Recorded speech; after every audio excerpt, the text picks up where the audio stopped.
Nichés dans la réserve du Masai Mara au Kenya, s'étendent les Black Rock. Au cœur de ces paysages rocheux, 3 lionnes élèvent leurs petits, 4 femelles ainsi que 5 mâles. Des lionceaux à peine âgés de 6 semaines. Aujourd'hui, nous allons plonger dans l'histoire fascinante de quelques-uns d'entre eux et ainsi suivre ces jeunes mâles dans leur ascension vers le pouvoir. Bien qu'ils aient toutes les chances de leur côté afin de s'imposer face à leurs concurrents directs, des années d'apprentissage difficiles les attendent.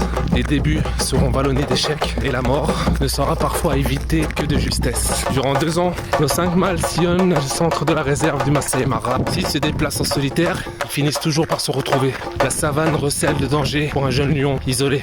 Les frères ont à présent presque 4 ans et ont acquis une stature imposante. Cependant, ils ne possèdent toujours pas de territoire fixe et se déplacent dans une zone située à 25 km de leur lieu d'origine. Au sein de la réserve, cette fine équipe ne passe pas inaperçue. Nous avons Olomina, le boiteux. Jeune, il a été grièvement blessé par des mâles adultes alors qu'il s'était introduit sur leur territoire. Depuis, il traîne la patte. Olosiadou, le solitaire, de même que le retardataire. Il n'a aucune cicatrice sur le visage car il ne participe ni à la chasse ni au combat.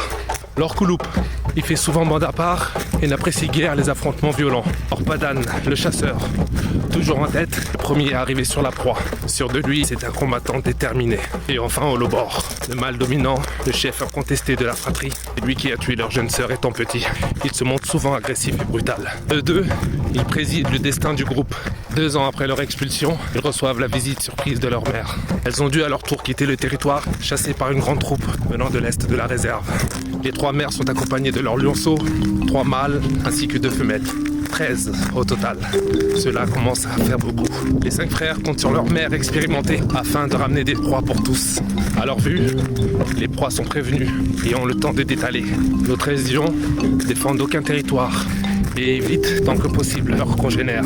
C'est le mois de mai, c'est la saison des pluies et la végétation renaît. Quand soudain, ils aperçoivent un troupeau de buffles dans la vallée. Fortes de leurs expériences, les mères se mettent en quête d'individus isolés. Se dispersant une fois en place, elles agissent tel un commando. L'adversaire est de taille, il pèse près d'1 tonne. Même à 13 contre 1, ils ne parviennent pas à le mettre en difficulté. Ils doivent finalement le laisser partir. Un matin, ils croisent un hippopotame isolé qui n'a pas eu le temps de se mettre à l'abri dans une mare. Il n'en fallait pas moins pour éveiller l'instinct de chasse de nos 5 frères. Les 2 plus forts passent tout de suite à l'attaque. Les plus jeunes sont curieux, mais comment vont-ils s'y prendre avec un tel monstre? L'hippopotame, irrité, cesse de se défendre. Il reste campé sur ses pattes. La situation n'est pas sans risque pour les assaillants. Le mastodonte peut leur infliger de sérieux dégâts, étant 6 fois plus lourd que tous réunis. Les mères ont bien du mal à freiner leur progéniture et ne participent qu'à demi. Elles savent ce que ne savent pas encore. Ils ne réussiront leur manœuvre qu'en poussant l'hippopotame par nature vulnérable à la chaleur, à la syncope. 1 heure plus tard, la bataille est loin d'être terminée. Le géant tient le choc. Il passe de mare en mare et parvient à se rafraîchir, évitant ainsi le coup de chaud fatal. Après plusieurs heures de combat, nos lions sont à bout de force et s'accordent des pauses de plus en plus longues. Ils parviennent malgré tout à se relayer et maintiennent la pression. Reste à voir qui craquera le premier. Le combat dure depuis près de 6 heures. L'hippopotame est couvert de sang, mais ses blessures sont superficielles. Les hippopotames sont des proies coriaces. Celui-ci n'échappe pas à la règle. Il ne reste plus qu'une source vers laquelle se tourner en cette saison, les buffles. 3 troupeaux pâturent près des hautes herbes le long des rives de la rivière Angaï. Un groupe peut compter jusqu'à 800 individus, soit une centaine de tonnes de viande. Mais les buffles sont plus difficiles à chasser que les autres animaux grégaires. Leur secret réside dans leur structure sociale. Les troupeaux se composent des femelles apparentées ainsi que de mâles venus d'ailleurs. Un troupeau n'est donc pas un ensemble d'animaux isolés, mais une communauté de tantes, de sœurs ainsi que de cousines avec leur progéniture. Et cette parenté garantit un soutien mutuel au sein du clan. Ceci est tout le contraire des antilopes, qui vivent en groupes fluctuants et ne sont pas solidaires entre elles. Mais comme dans tout troupeau, certaines bêtes sont à la traîne et s'éloignent un peu trop. Elles se trouvent alors privées de la protection de ses congénères. C'est ainsi que nos lions ont repéré une femelle isolée dans les hautes herbes et ils encerclent la bête qui s'aperçoit que trop tard du danger. À près de 500 mètres de là, les buffles voient mal, mais les beuglements de la femelle attirent leur attention. Les secours arrivent juste à temps. On ne plaisante pas avec un troupeau de buffles en colère. Cette fois encore, les efforts des lions ont été vains. Nos lions en sont pour leurs frais. Les fauves suivent les troupeaux à la trace pour d'autres éventuels échauffourées. Nos 5 frères ont maintenant gagné en assurance et sont bien décidés à revendiquer ce territoire comme étant le leur.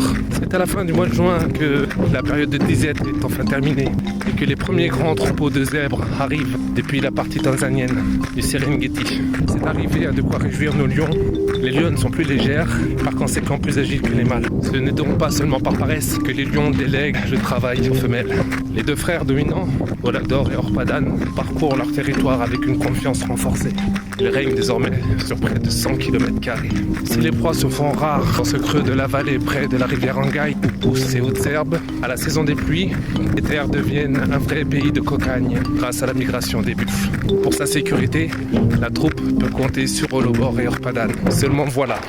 Alors que tous deux ont toujours présidé au destin du groupe en binôme, Olobor, s'aventurant régulièrement en terres étrangères, un jour il va trop loin et franchit les limites du territoire voisin, faisant de leur face à ses congénères, des mâles adultes. Pour les mâles dominants de cette troupe, ça n'est ni plus ni moins que de la provocation. Il ne comprendra que trop tard son imprudence et rate sa dernière chance de s'enfuir. Ce faux pas lui sera fatal. Il ne bouffe plus, bien conscient qu'il n'a plus le droit à l'erreur malgré tout, sa soumission ne suffira pas et la loi des lions doit s'appliquer. Pour la troupe qui vient tout juste de s'établir sur son nouveau fief, c'est un coup dur. Olobor était l'un des leaders de la fratrie. La voici désormais borgne, avec comme seul leader Orpadan.